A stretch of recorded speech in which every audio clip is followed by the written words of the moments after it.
Hello friends, welcome to recap 10M। आज हम आपके लिए लेकर आए हैं एक एक्शन फैंटेसी मूवी को जिसका नाम है कॉनन द बारबेरियन। मूवी की शुरुआत में हमें बताया जाता है कि एटलांटिस शहर के तबाह होने के बाद एक नई पीढ़ी का जन्म हुआ। फिर शुरुआत हुई एशरॉन की शैतानी सल्तनत की, जहाँ पर कुछ प्रीस्ट ने मरे हुए लोगों को जिंदा करने के राज को जान लिया। इन लोगों ने राजाओं की हड्डियों से एक नकाब बनाया और उस नकाब को जिंदा करने के लिए अपनी बेटियों के पाक खून का इस्तेमाल करके शैतानी ताकतों को जगाया, और जो उस नकाब को पहनता था वो दुनिया का सबसे शक्तिशाली इंसान बन जाता। नकाब पहनने के बाद एशरॉन के राजा ने पूरी दुनिया के सभी शहरों को अपना गुलाम बनाया। सिर्फ बारबेरियन एक ऐसा कबीला था जो उनके खिलाफ खड़ा हुआ। उन्होंने उस नकाब को तोड़कर उसके टुकड़ों को अलग अलग कबीलों में छुपा दिया ताकि कोई और इस नकाब को दोबारा जोड़कर दुनिया पर जुल्म ना करे। और फिर बारबेरियन ने एशरॉन का खात्मा कर दिया, लेकिन भविष्यवाणी के मुताबिक कोई इंसान इस नकाब को दोबारा जोड़कर दुनिया पर हुकूमत करेगा। लेकिन इस भविष्यवाणी में एक महान योद्धा का भी जिक्र है जो इस सब को रोकेगा। फिर शुरुआत हुई हाइबोरियन के युद्ध की। इसके कुछ सालों बाद हम सिमेरिया गांव को देखते हैं जो अपने दुश्मनों से लड़ रहा होता है। इनका लीडर बहुत ही महान योद्धा होता है जिसका नाम कॉरिन है। इस जंग में इनकी पत्नी भी लड़ रही होती है जो माँ बनने वाली है। तभी वो एक बच्चे को जन्म देती है और उसका नाम कॉनन रखती है और फिर वो अपनी आखिरी सांस लेती है। इसके कुछ साल बाद हम कॉरिन को देखते हैं जो बच्चों के मुंह में एक छोटा अंडा रखकर उन्हें पहाड़ों का चक्कर लगाने के लिए कहता है, और जो उस अंडे को बिना तोड़े वापस लेकर आएगा उन्हें सिमेरियन योद्धा बनने का मौका दिया जाएगा। फिर ये सभी लोग पहाड़ों के चक्कर लगाने के लिए आगे बढ़ते हैं, पर यहाँ इन्हें खलार के लोग मिलते हैं जिन्हें देखकर सभी बच्चे वापस लौट जाते हैं। पर कॉनन आगे बढ़ता रहता है। ये लोग कॉनन पर हमला कर देते हैं, पर कॉनन भी पीछे नहीं हटता। ये बड़ी बहादुरी से इनका मुकाबला करता है और इन सभी को मार देता है और इनके कटे हुए सर अपने पिता के आगे रखता है जो सिमेरिया गाँव के सरदार है। कॉनन को देखकर सभी लोग काफी हैरान हो जाते हैं क्योंकि इसने अंडे को बिना तोड़े पहाड़ों का चक्कर लगाया और साथ ही इन लोगों को भी मारा। इसलिए कॉरिन अपने बेटे के लिए एक तलवार बनाता है और उसी तलवार से कॉनन के साथ लड़ता है। कॉनन बहुत बहादुर और तेज है। कॉरिन उसे रुकने के लिए कहता है पर कॉनन नहीं रुकता। फिर ये अपनी तलवार से बर्फ को तोड़ देता है जिससे कॉनन पानी में गिर जाता है। फिर कॉरिन कहता है कि तुम अभी इस तलवार के लिए तैयार नहीं हो। इसके बाद खलार सिमेरिया शहर पर अटैक कर देता है क्योंकि ये एक प्रीस्ट है जो उस नकाब को दोबारा जोड़ना चाहता है। इसने उन सभी कबीलों पर हमला करके उस नकाब के टुकड़ों को हासिल कर लिया है। अब उस नकाब का आखिरी टुकड़ा कॉरिन के पास है जिसे लेने के लिए ये आया है। ये जल्द ही कॉरिन को बंदी बना लेता है। खलार उस नकाब के आखिरी टुकड़े को देने के लिए कहता है पर कॉरिन देने से मना कर देता है। इसलिए वो लूसियस से कॉरिन को मारने के लिए कहता है, पर कॉनन बीच में आ जाता है और लूसियस की नाक काट देता है और अपने पिता को बचाने की कोशिश करता है, पर ये लोग इसे भी पकड़ लेते हैं। खलार कहता है तुम्हारा बेटा बहादुर है पर मेरी बेटी में भी काफी हुनर है। खलार की बेटी का नाम मरीक है और इसके पास कुछ जादुई शक्तियाँ हैं जिसकी मदद से ये उस नकाब के आखिरी टुकड़े को भी ढूंढ लेती है। फिर खलार कहता है कि तुम्हें मरने से डर नहीं लगता, इसलिए खलार कॉरिन को बांधकर उसके ऊपर लावा लटका देता है और उसकी जंजीर कॉनन पकड़ लेता है। मरीक कॉनन की तलवार अपने साथ ही ले जाती है जो कॉरिन ने कॉनन के लिए बनाई थी। फिर ये पूरे गांव में आग लगा देते हैं और अब ये नकाब भी पूरा हो चुका है। इस नकाब को जिंदा करने के लिए पाक खून चाहिए जिसे ये अपनी बीवी को जिंदा करना चाहता है। इधर कॉनन भी अपने पिता को बचाने की पूरी कोशिश करता है, पर कॉरिन अपने बेटे को बचाने के लिए लावा खुद पर गिरा लेता है और अपने पूरे गांव को जलता देख कॉनन डिसाइड करता है कि वो अपने पिता और सिमेरियंस की मौत का बदला खलार से जरूर लेगा। इसके बाद हम कॉनन को देखते हैं जो अब बड़ा हो गया है। तभी इसकी नजर लूसियस पर पड़ती है जो खलार का सेनापति है और ये एलाशान को ढूंढ रहा होता है। कॉनन एलाशान के साथ खुद को भी बंदी बनाने के लिए कहता है ताकि ये खलार तक पहुँच सके। फिर ये लूसियस को बांध देता है और खलार के बारे में पूछता है। ये बताता है कि खलार एशरॉन के जादू के जरिए अपनी बीवी को जिंदा करना चाहता है जिसके लिए उन्हें एशरॉन के वंश की लड़की का पाक खून चाहिए ताकि वो नकाब जिंदा हो सके, इसलिए वो शाहपुर जा रहा है। फिर कॉनन लूसियस के मुंह से उसके अंदर चाबी डाल देता है और सभी कैदियों से कहता है कि तुम्हारी आजादी की चाबी लूसियस के पेट में है। फिर ये सभी चाबी निकालने के लिए लूसियस को मार देते हैं। कॉनन भी खलार के पीछे शाहपुर जाता है। इधर हम शाहपुर में प्रीस्ट को देखते हैं जो तमारा से कहते हैं कि तुम्हें एक सफर तय करना है, तुम्हें एक बहादुर योद्धा मिलेगा, तुम दोनों की मंजिल एक ही होगी और वो तुम्हें उस जगह ले जाएगा जहाँ तुम्हारा जन्म हुआ। तभी खलार यहाँ अपनी सेना के साथ पहुँच जाता है और इन पर हमला कर देता है, पर ये प्रीस्ट तमारा को वहाँ से निकाल देते हैं। पर बीच रास्ते में कॉनन उस बग्गी पर हमला कर देता है क्योंकि ये इसे खलार की लग रही होती है। ये तमारा से खलार के बारे में पूछता है पर तमारा खलार को नहीं जानती। ये कॉनन को एक पंच मार देती है। तभी वहाँ खलार के लोग आ जाते हैं और ये तमारा को पकड़ने की कोशिश करते हैं, पर कॉनन इन सबको मार देता है। इधर मरीक भी इन सभी लड़कियों का खून चेक करती है पर इनमें से किसी का भी खून पाक नहीं है और वो इनको मारने लगती है। इसीलिए प्रीस्ट ने तमारा को यहाँ से भेजा था, क्योंकि वो एशरॉन की आखिरी वंशज है और सिर्फ उसी का खून पाक है और उसी के खून से उस नकाब को जिंदा किया जा सकता है। खलार इससे पूछता है कि सच बताओ, जिस पर ये कहता है कि कोई भी पाक खून नहीं बचा। खलार कहता है, जब तुम कहाँ थे, जब मेरी बीवी मलिवा को जिंदा जलते हुए देखने के लिए मुझे और मेरी बेटी को मजबूर किया गया। प्रीस्ट कहता है कि उसे सजा मिलनी चाहिए थी, क्योंकि वो अपने जादू के जरिए हाइबोरिया को गुलाम बनाना चाहती थी। तुम कभी भी दोबारा उस नकाब को जिंदा नहीं कर पाओगे और न ही तुम हुकूमत करने के लायक हो, क्योंकि तुम सिर्फ अपने भले के लिए एशरॉन के जादू का राज जानना चाहते हो। गुस्से में खलार प्रीस्ट का सर जमीन पर पटक पटक कर उसे भी मार देता है। तभी एक सिपाही खलार को आकर बताता है कि इनमें से एक लड़की के पीछे रीमो गया है। खलार समझ जाता है कि उसी लड़की का खून पाक है। इधर कॉनन भी रीमो को पकड़ लेता है, साथ ही तमारा को भी बंदी बना लेता है, क्योंकि ये जानता है कि खलार तक पहुंचना आसान नहीं है। खलार को तमारा की जरूरत है, इसलिए वो खुद उसे ढूंढते हुए कॉनन के पास आ जाएगा। अगली सुबह कॉनन तमारा से पूछता है कि खलार तुमसे क्या चाहता है। तमारा कहती है कि मुझे नहीं पता। तभी रीमो कहता है, इस लड़की का खून बहुत खास है, क्योंकि ये एशरॉन की आखिरी पीढ़ी में से है। ये कॉनन से कहता है कि खलार तुम्हें इस लड़की के बदले इनाम देगा। फिर रीमो इसे शाहपुर ले जाता है, जहाँ खलार इसका इंतजार कर रहा होता है। फिर कॉनन इसके मुंह में संदेश रखकर खलार के पास फेंक देता है, जिसमें लिखा होता है कि शाहपुर की सरहद पर अकेले आना। खलार अपनी बेटी के साथ अकेले ही आता है। ये कॉनन से कहता है कि ये रहा तुम्हारा इनाम, जिसमें बहुत सारे सोने के सिक्के होते हैं। पर कॉनन कहता है, मुझे इनाम नहीं, तुम्हारा सर चाहिए। जिस पर खलार अपनी बेटी से कहता है कि इसे खत्म करो और उस लड़की को मेरे पास लेकर आओ। फिर मरीक अपने जादू से रेत के सिपाही बनाती है, जो कॉनन पर हमला कर देते हैं। कॉनन इनका मुकाबला करता है, पर ये एक के बाद एक आते रहते हैं, इसलिए तमारा भी कॉनन की मदद करती है। फिर खलार खुद कॉनन से लड़ने आता है। कॉनन उसे अपने हाथ पर बने निशान को दिखाता है, जो कोरिन को बचाने के लिए जंजीर को पकड़ने से आए थे। ये समझ जाता है ये एक बारबेरियन है, कोरिन का बेटा। ये कहता है कि तुम्हारा अंत भी तुम्हारे बाप जैसा होगा। तभी मरीक एक ब्लेड पर बेहोशी की दवाई लगाकर कॉनन को मारती है, जिससे वो बेहोश होने लगता है और फिर खलार उस पर हावी होने लगता है। तभी तमारा एक मशाल कॉनन को देती है। वो उस मशाल को पास में पड़े तेल में डाल देता है, जिससे धमाका हो जाता है और ये दोनों यहाँ से निकल जाते हैं। समुद्र में कॉनन का दोस्त पहले से ही जहाज लेकर इनका इंतजार कर रहा होता है।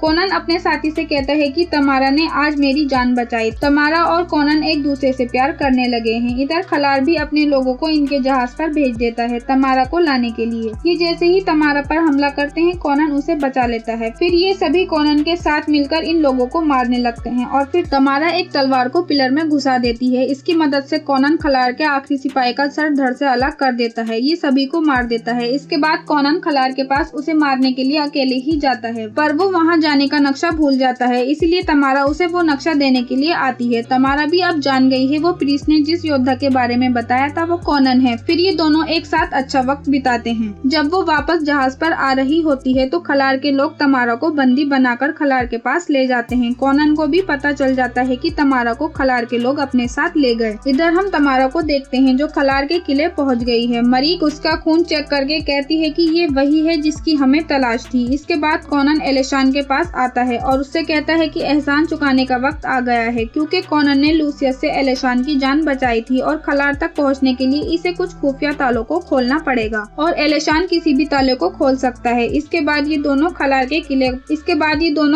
किले पर पहुंच जाते हैं। यहाँ एक बहुत बड़ा ताला होता है, जिसे एलेशान जल्द ही खोल देता है। इधर मरीक भी अपनी माँ की ड्रेस तमारा को पहना देती है और एशरॉन की रस्म पूरी करने की तैयारी कर रही होती है और कॉनन भी एलेशान के साथ तालों को खोलते हुए पानी के पास आ जाता है। तभी उस पानी में से एक क्रीचर अपने टेंटिकल से एलेशान को पानी के अंदर खींच लेता है, पर कॉनन उसे बचा लेता है। पर यहाँ का पहरेदार यहाँ सभी कैदियों को उस क्रीचर के पास छोड़ देता है मरने के लिए, पर कॉनन उसी पहरेदार को बांधकर उस क्रीचर को खिला देता है और एलेशान के साथ वहाँ से निकल जाता है। और ये दोनों देखते हैं कि तमारा को एक बड़े पहिए पर बांधकर उसे कबाला गुफा में ले जाया जा रहा है, जहाँ से ये एशरॉन की रस्म करके उस नकाब को जिंदा करेंगे। यहाँ से कॉनन आगे के सफर के लिए अकेले ही बढ़ता है और एलेशान को अलविदा कह देता है और फिर खलार कॉनन की उसी तलवार से तमारा को एक कट लगा देता है, जो बचपन में मरीक अपने साथ लेकर आई थी। फिर खलार तमारा के खून से उस नकाब को जिंदा कर लेता है और उसे पहन लेता है। तभी वहाँ कॉनन आ जाता है। ये खलार से लड़ने लगता है और फिर गुफा भी टूटने लगती है। इसकी वजह से तमारा नीचे गिरने लगती है, पर पहिए की वजह से वो बीच में ही फंस जाती है। कॉनन उसे बचाने के लिए आता है, पर खलार भी उसके पीछे उसे मारने के लिए आ जाता है। ये दोनों लड़ने लगते हैं, पर कॉनन किसी तरह तमारा को बचा लेता है और खलार से कहता है कि तुम्हें अब दोबारा मौका नहीं मिलेगा। इधर मरीक भी स्मेल करते हुए तमारा को ढूंढ लेती है। तमारा इसे लड़ने की कोशिश करती है पर ये बहुत ही शक्तिशाली है। तभी यहाँ कॉनन आ जाता है और मरीक का हाथ काट देता है। फिर तमारा एक किक मारती है जिससे ये नीचे गिर जाती है। इसके शरीर में लकड़ी आर पार निकल जाती है जिससे इसकी मौत हो जाती है। फिर कॉनन यहाँ से निकलने की कोशिश करता है पर खलार बीच में आ जाता है। ये कहता है मैं तुम्हारे पिता की तलवार से ही तुम्हें मारूंगा, पर कॉनन उसे अपनी तलवार वापस ले लेता है और उसे लड़ने लगता है और ये गुफा भी टूटने लगती है। फिर खलार अपनी बेटी को मरा हुआ देखकर गुस्से से आग बबूला हो जाता है। इधर यहाँ से भागते हुए तमारा नीचे गिरने लगती है पर कॉनन उसे पकड़ लेता है। खलार भी मलीबा को उस नकाब के जरिए तमारा के शरीर में लाने की कोशिश करता है। खलार की वजह से कॉनन फिर से किसी अपने को खोने वाला है। तमारा कहती है कि मलीबा मुझ पर हावी हो रही है, तुम मुझे छोड़ दो, पर कॉनन इस बार खलार को मात दे देता है। वो अपनी तलवार से पुल को तोड़ देता है। खलार नीचे गिरकर मर जाता है और ये तमारा को गुफा के बाहर ले आता है और प्रीस्ट के मुताबिक ये तमारा को उसके घर पर पहुंचा देता है और वापस अपने शहर सिमीरिया आ जाता है। यहाँ आकर उसे अपने पिता की कही बात याद आती है कि एक दिन ये तलवार तुम्हारी होगी और इसे इस्तेमाल करने से पहले इसे समझना सीखो। और इसी के साथ मूवी का एंड हो जाता है। अगर वीडियो अच्छी लगी तो लाइक करो, कमेंट करो, सब्सक्राइब करो हमारे चैनल को। हम मिलते हैं आपसे नेक्स्ट वीडियो में, तब तक के लिए बाय बाय।